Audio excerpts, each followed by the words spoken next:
क्या आप further studies के लिए अब्रॉड जाना चाहते हैं? तो फिर सोचना कैसा, अपने ख्वाबों को हकीकत में बदलने के लिए एमट्रिक्स ओवरसीज कंसल्टेंट्स पर तशरीफ लाइए। यहाँ का सक्सेस रेशियो 99% है। यूएसए, कनाडा, ऑस्ट्रेलिया, यूके और यूरोप में हमारे क्लाइंट्स स्टडीज के साथ साथ वर्क भी कर रहे हैं और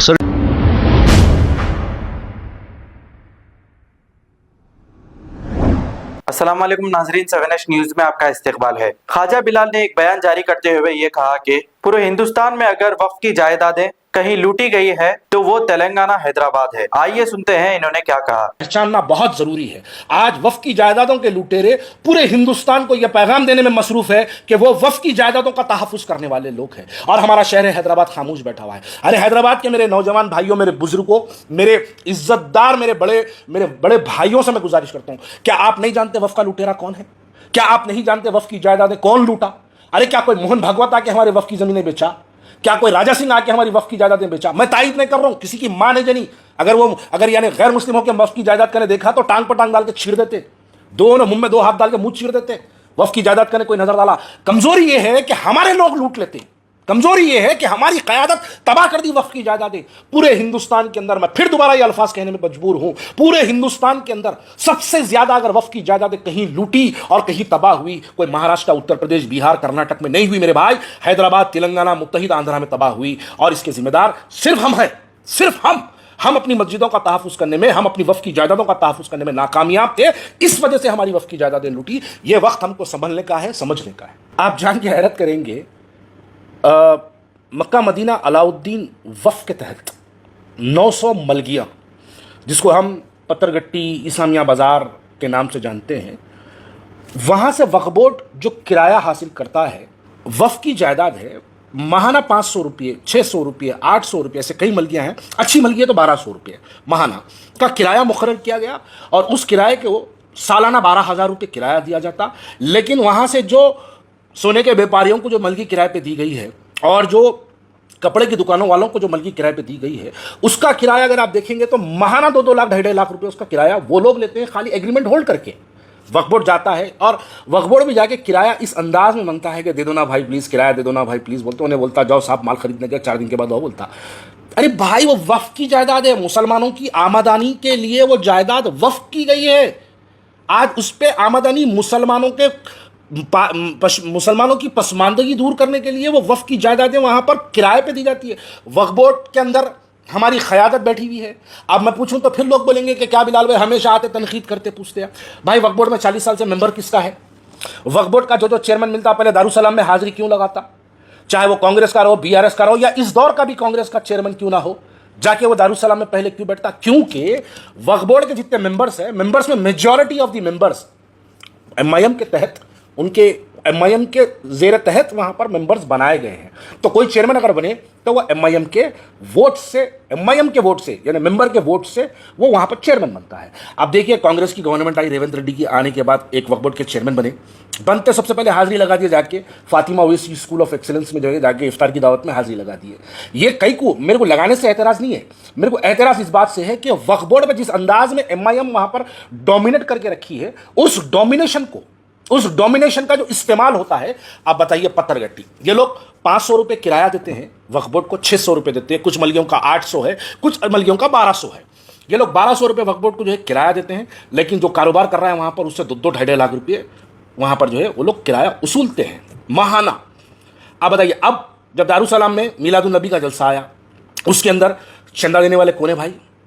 पत्थरगट्टी के बड़े बड़े व्यापारियां जो कारोबार कर रहे हैं। क्यों दे रहे हैं वो चंदा?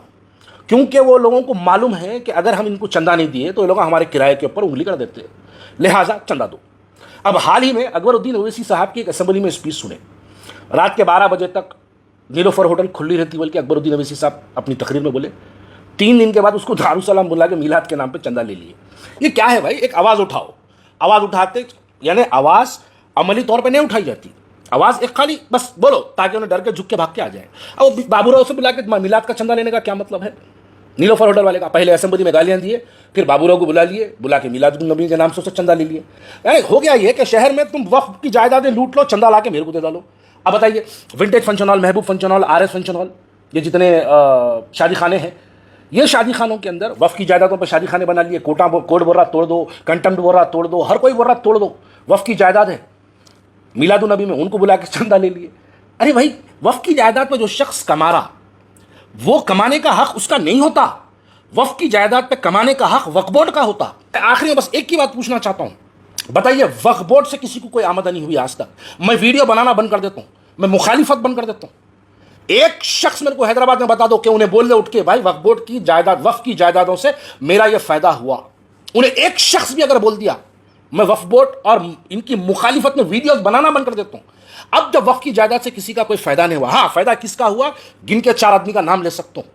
नाम लिया तो दिलों को तकलीफ होंगी। शहर जानता, मुहज्जिब लोग जानते वो 4 आदमी कौन है। दारुसलाम के स्टेज पर 4 आदमी बैठे हुए हैं जिन लोगों का फायदा हुआ। उसमें दारुसलाम के स्टेज पे वो शख्स बैठा हुआ है जो 865 एकड़ जमीन बेचा, मलगानी कुंटे की जमीन बेचा, वो दारुसलाम के मिलादुन नबी के स्टेज पे बैठा हुआ है। आप पूरे हिंदुस्तान में महबूब नगर जाते, जज्बाती तकरीर करके महबूब नगर के मुसलमानों को बोलते वफ़ की जायदाद के लिए हम मर जाएंगे, दूसरी बाबरी मस्जिद बनने नहीं देंगे। औरंगाबाद जाके पूरे मजमे को रुला के आती है।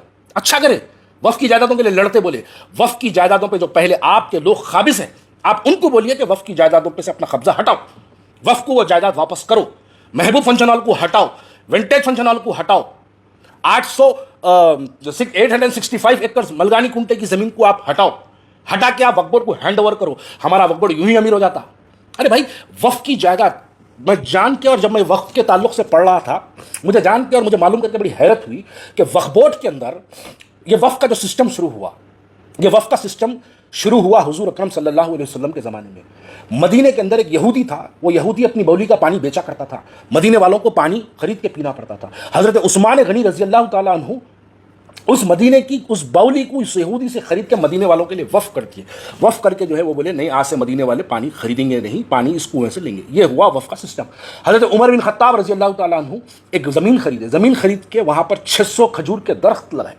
उस खजूर के दरख्तों से जो आमदनी होती थी, वो आमदनी बैतुल माल को दी जाती थी, और बैतुल माल के ज़रिए मदीने के गरीब लोगों के अंदर जो है वो आमदनी को तकसीम किया जाता था। अरे भाई, ये वफ़ का सिस्टम वहाँ से शुरू हुआ। मैं अल्लाह का शुक्र अदा करता हूँ, हमारी क़यादत वहाँ नहीं है। अगर हमारी क़यादत वहाँ होती तो खजूर के झाड़ा भी बेच देते थे, खजूरा भी बेच देते थे, फिर खजूर के झाड़ों को कट करके लकड़ियाँ भी बेच देते थे। लकड़ियाँ बेच के आखिरी में हद तो ये होता था कि वो ज़मीन की प्लॉटिंग भी कर देते थे।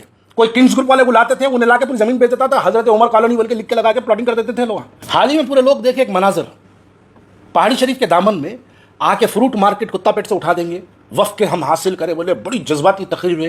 पूरे मुरीदा आके बोले बाप तो बाप रहेगा बोल के वीडियोस बना के बोले फ्रूट मार्केट का इनॉग्रेशन बोले वक्फ बोर्ड पे। जाके देखो कुत्ते लौट रहे हैं वहाँ, जाके देखो शराबों के बॉटला मिलते हैं आपको वहाँ। कहाँ गया भाई आपका प्रपोजल?